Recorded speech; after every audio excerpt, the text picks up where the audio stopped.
Viral বৃদ্ধা লালবুর বেগমের পাশে যুবদল নেতা নুরুল আমিন আল মামুন পৌঁছে দিয়েছেন ঈদ উপহার।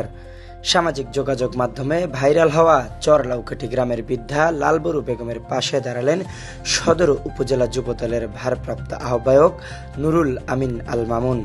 আজ বুধবার সকাল 11টায় চরলাউকাঠি গ্রামে লালবুরু বেগমের নিজ বাড়িতে গিয়ে তার হাতে ঈদ উপহার তুলে দেন যুবদল নেতা মামুন।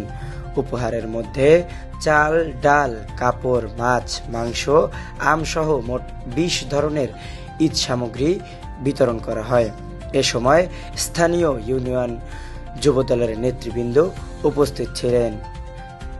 তারা বৃদ্ধার খোঁজ খবর নেয়ার পাশাপাশি জানান, মাতৃ সমতুল্য এক বৃদ্ধা এখানে অসহায় অসুস্থ করেছিল। এটা মিডিয়ায় দেখার পরে আমাদের আগামী রাষ্ট্রনায়ক বিএনপির ভারপ্রাপ্ত সম্মানিত চেয়ারম্যান তারেক রহমানের পক্ষ থেকে আমরা তাকে একটা ঈদ উপহার দিয়েছি এবং আমাদের যে কেন্দ্রীয় যুবদলের সম্মানিত সভাপতি আব্দুল মোনায়েম মুন্না এবং সম্মানিত শ্রদ্ধেয় সেক্রেটারি নয়ন ভাই আমাদেরকে নির্দেশ দিয়েছে যে যুবদল যেন সকল বন্যার্থ অসহায় মানুষের পাশে থাকে। ওনাকে আশ্বস্ত করেছি ওনাদের পাশে যে পরিবার আছে আমরা আছি। আমি কন্ট্যাক্ট নাম্বার দিয়েছি এবং তার যা কিছু লাগবে আমরা আমার বাড়িও এখানে বাদঘাট ওনার যা কিছু লাগবে আমরা ওনাদের চিকিৎসা থাকা খাওয়া সবকিছু ব্যবস্থা করবো ইনশাল্লাহ।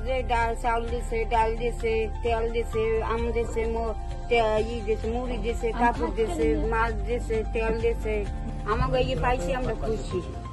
আধুনিক যন্ত্রপাতি ও বিশেষজ্ঞ ডাক্তারদের সমন্বয় মানসম্মত চিকিৎসার পটুয়াখালীবাসীর নির্ভরযোগ্য প্রতিষ্ঠান সেন্ট্রাল হাসপাতাল, কাজীপাড়া, পটুয়াখালী।